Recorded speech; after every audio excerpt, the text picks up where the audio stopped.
Yang pertama, untuk menyampaikan penjelasan tentang penggunaan dana otsus dapat disampaikan oleh Kepala Bapeda.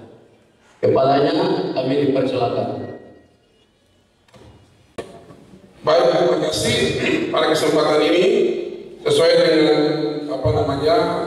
undangan atau permintaan kepada kami untuk menyampaikan terkait dengan penggunaan dana otonomi khusus. Jadi kami di sini sudah coba menyiapkan sedikit paparan terkait dengan otonomi khusus.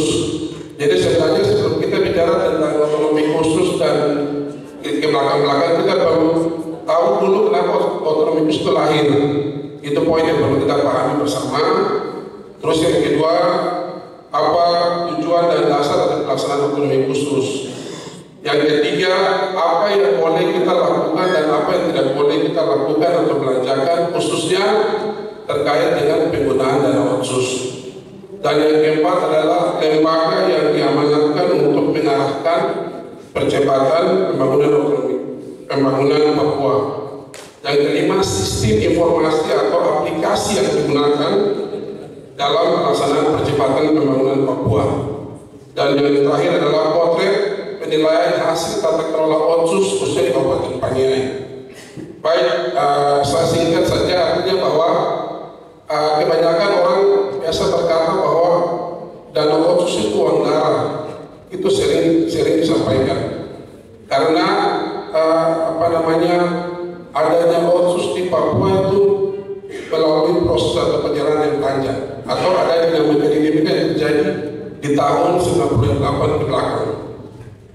Waktu itu ada lembaga yang bentuk forwarding untuk menyampaikan ke Presiden waktu itu zaman Gus Dur bahwa Papua mau merdeka. Tetapi Pak Gus Dur cuma bilang pulang dan renungkan. Pulang dan renungkan. Posisi pada saat itu sementara tim forwarding itu kembali dan renungkan. Posisinya presidennya diganti dari Gus Dur kepada Megawati. Pertimbangannya kalau Gus Dur masih ada saat ini Papua merdeka. Karena pada saat itu Gus Dur lah yang memekarkan Timur-Timur. Makanya Megawati diganti. Setelah tim itu turun kembali setelah merenungkan kalau kita minta merdeka dan lain-lain pertimbangan banyak.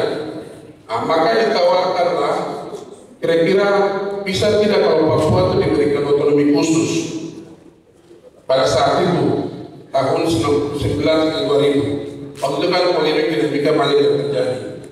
Maka pada saat itu lahirlah otonomi khusus di provinsi Papua pada saat itu. Waktu itu belum ada pemekaran sekarang.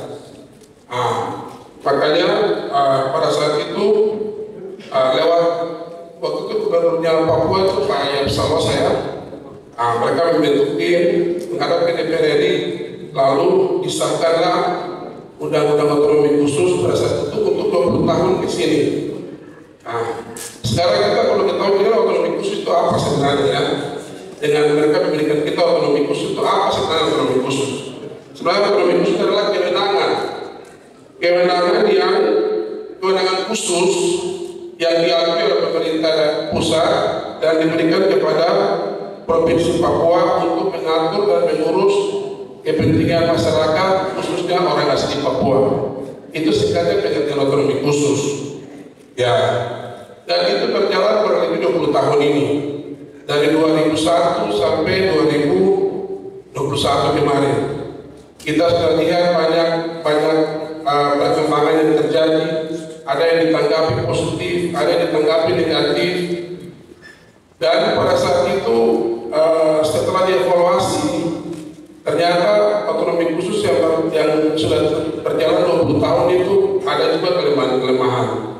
Artinya lembaga-lembaga yang wajib dibentuk pada saat itu tidak maksimal dilaksanakan. Hanya mungkin cuma ada MRP, tapi kewenangan lain itu dibatasi. Dan juga dalam pelaksanaan otonomi khusus ini banyak daerah menyampaikan bahwa otonomi gagal, otonomi tidak berhasil. Tapi sisi lain ada juga yang berhasil, begitu. Makanya lewat evaluasi yang panjang, maka pada tahun 2021 kemarin muncul lagi otsus yang namanya otsus jilid 2. Otsus jilid 2 yang didasarkan dengan ada beberapa dasar hukum, yaitu peraturan pemerintah nomor 2 tahun 2021 tentang undang-undang otonomi khusus di Provinsi Papua. Di sini bagaimana pemerintah melihat bahwa pelaksanaan yang sudah berlangsung 20 tahun ini perlu kita lihat kembali. Ada hal-hal yang perlu kita perbaiki, ada hal-hal yang perlu kita lembaga-lembaga yang ini harus ada, itu tidak berjalan, kita harus aktifkan di 20 tahun ke depan ini.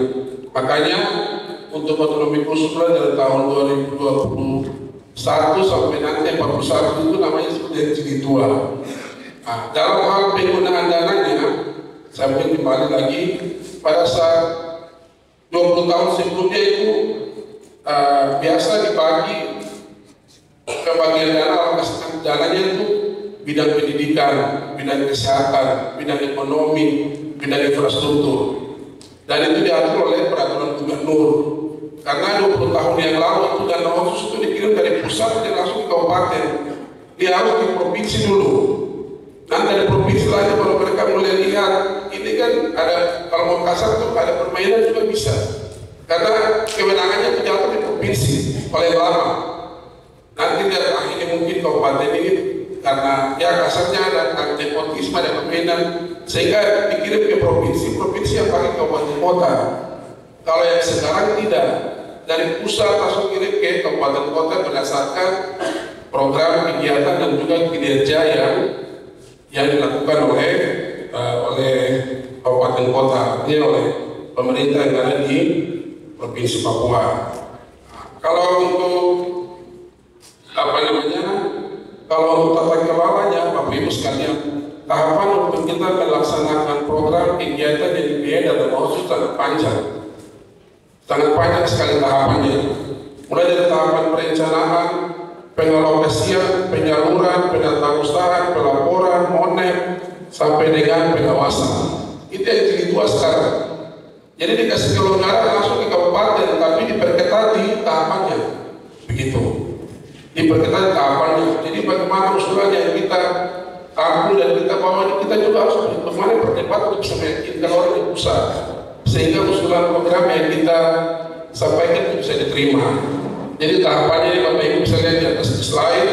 Perencanaan sendiri itu ada beberapa tahapan yang harus ada RAP, ada RKPD, dan juga ada beberapa tahapan ini. Tahapan tentang tata kelola otsus yang sedang berlangsung di jilid 2 ini. Jadi kalau tahap pertama itu tidak terlalu panjang, singkat saja. Jadi kalau dari provinsi kasih dana, daerah atau segala macam laporan ke provinsi. Kalau sekarang kita langsung dikawal dari pusat, langsung dananya masuk di pusat, di kas daerah, tapi diperketat di tata kelolanya. Makanya kami juga selalu selama ini dengan OPD kita selalu dorong harus cepat, harus buat program kegiatan yang benar-benar menyentuh. Karena kita juga bahwa itu kita akan evaluasi di sana. Apakah program ini sesuai dengan kebutuhan? Apakah program ini sesuai menyentuh langsung ke orang asli Papua? Itu selalu kami dievaluasi atau selalu diasistensi. Makanya ini yang kami berharap selama ini. Dan kita selalu OPD ini sering kami tegur, sering kami desak, sering kami dorong untuk harus mempercepat itu. Karena tahapannya, prosesnya ini seperti yang Bapak Ibu lihat sangat panjang. Dan puji Tuhan Bapak Ibu, karena untuk kami di Paniai selama ini berkat kerjasama dari kami semua, sehingga tahapan-tahapan ini juga kami bisa lalui. Karena program-program kegiatan yang kami sampaikan juga memang menyentuh dan untuk kepentingan masyarakat umum khususnya kita di Paniai, maka hal-hal ini, tahapan ini kita bisa lewati dengan baik. Terus yang berikutnya Bapak Ibu sekalian, untuk otsus yang tahap itu ada saya sampaikan. Kalau yang tahap pertama kan cuma pendidikan, kesehatan, ekonomi, infrastruktur, afirmasi sudah. Tapi kalau yang tahap kedua ini dana otsus itu kan 2% dari operasional. Itu dibagi, ada yang sifatnya program, ada yang sifatnya spesifik grant, dan sifatnya infrastruktur. Jadi kalau yang lalu itu OPD semua tidak bisa dapat, terbatas dia, karena sudah diatur ini. Pendidikan bagi OPD mana, kesehatan bagi OPD mana, infrastruktur bagi OPD mana. Nah, kalau yang sekarang tahap 2 ini ada kemudahan, ada kelonggaran. Artinya kalau yang sifatnya blockchain itu dia kepada pelayanan publik. Jadi OPD yang tadinya waktu jilid pertama tidak dapat, sekarang bisa dapat. Nah, contoh macam sekarang kita laksanakan satu kegiatan ini, lalu saya bisa dapat. Misalnya lalu PPP tidak bisa dapat, tapi sekarang bisa dapat. Karena diatur dalam sifatnya blockchain sesuai dengan kebutuhan daerah. Makanya saya ambil contoh. Misalnya kita dana khusus kita anggarkan untuk yang PPP ini kan UAP semua. Kita bisa anggarkan untuk biaya mereka. Mau memakai bersihan yang selama itu ada semua. Gereja 2 yang besar itu ada semua. Dan saya kasih contoh sebentar di sini ada beberapa program kegiatan yang kita sudah lakukan yang tersusun dengan dana otonomi khusus. Baik itu blok grant, spesifik grant maupun infrastruktur. Nah, jadi kalau kita lihat ada kemudahan di jilid 2 karena OPD yang lain yang tadinya di jilid pertama tidak dapat, tapi jilid kedua memungkinkan untuk dapat. Nah, saya kasih contoh tadi, macam saya segmen sekarang.